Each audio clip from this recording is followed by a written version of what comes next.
Hey guys, what's up? In this tutorial video, I will teach you really quickly how you can use the TinyURL link shortening service to shorten your links with just a few clicks. So let's get started. In the first step, head over to tinyurl.com, an URL shortener you can use free of charge.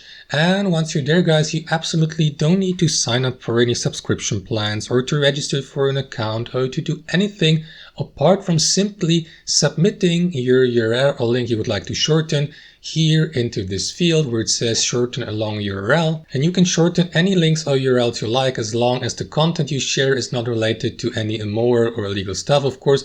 So for demonstration purposes, I will go with that pin on Pinterest here depicting a piece of Japanese artwork, beautiful artwork like that. So highlight the URL or the URL address, copy it, head back to TinyURL and paste the URL here into this box.